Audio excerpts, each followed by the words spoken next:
ओम शांति। आज की प्रातः मुरली 6 सितंबर 2024। बाबा के मधुर महावाक्य सुनेंगे। मीठे, तुम्हारी यह पढ़ाई सोर्स ऑफ इनकम है। इस पढ़ाई से 21 जन्मों के लिए कमाई का प्रबंध हो जाता है।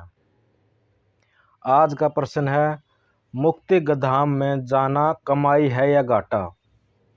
उत्तर है, भक्तों के लिए यह भी कमाई है, क्योंकि आधा कल्प से शांति शांति मांगते आए हैं। बहुत मेहनत के बाद भी शांति नहीं मिली, अब बाप द्वारा शांति मिलती है, अर्थात मुक्ति धाम में जाते हैं तो यह भी आधा कल्प मेहनत का फल हुआ।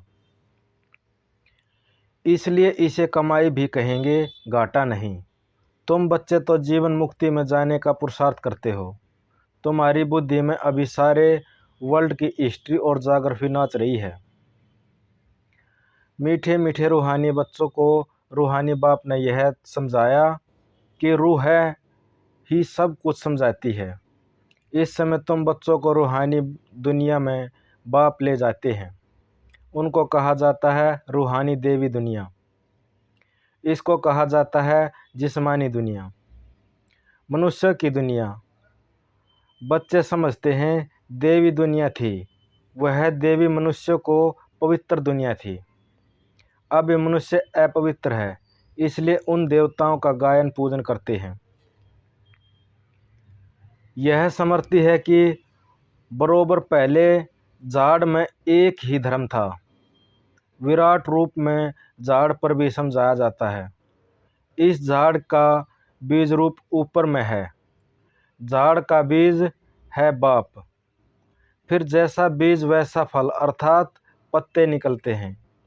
यह भी वंडर है ना, कितनी छोटी सी चीज़ कितना फल देती है, कितना उनका रूप बदलता जाता है। इस मनुष्य सृष्टि रूपी झाड़ को कोई नहीं जानता। इसको कहा जाता है कल्पवृक्ष। इसका बस गीता में ही वर्णन है।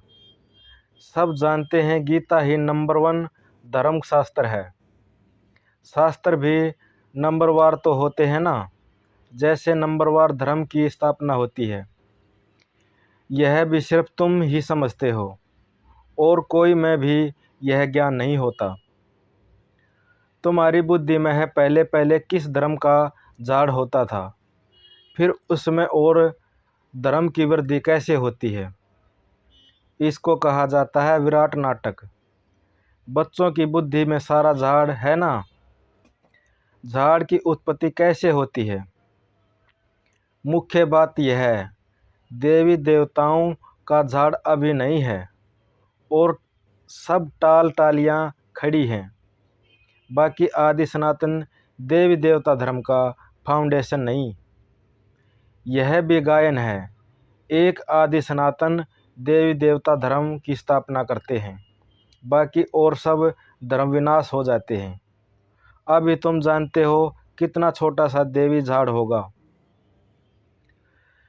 फिर और सब इतने धर्म होंगे ही नहीं। झाड़ पहले छोटा होता है, फिर बड़ा होता जाता है। बढ़ते बढ़ते अभी कितना बड़ा हो गया है। अभी इसकी आयु पूरी होती है। इनसे बनेने ट्री का मिसाल बहुत अच्छा समझाते हैं। यह भी गीता का ज्ञान है जो बाप तुम्हें सम्मुख बैठ सुनाते हैं, जिससे तुम राजाओं का राजा बनते हो। फिर भक्ति मार्ग का में यह गीता शास्त्र आदि बनेंगे। यह अनादि ड्रामा बना हुआ है, फिर भी ऐसे ही होगा। फिर जो धर्म स्थापन होंगे उनका अपना शास्त्र होगा। सिख धर्म को अपना शास्त्र, क्रिश्चियन और बौद्धियों का अपना शास्त्र होगा। अभी बुद्धि में सारे वर्ल्ड की हिस्ट्री ज्योग्राफी नाच रही है। बुद्धि ज्ञान डांस कर रही है। तुम सारे झाड़ का जान गए हो, कैसे कैसे धर्म आते हैं, कैसे वृद्धि को पाते हैं। फिर अपना एक धर्म स्थापना होता है, बाकी खलास हो जाते हैं। गाते हैं ना, ज्ञान सूर्य प्रकटा, अभी बिल्कुल अंधियारा है ना।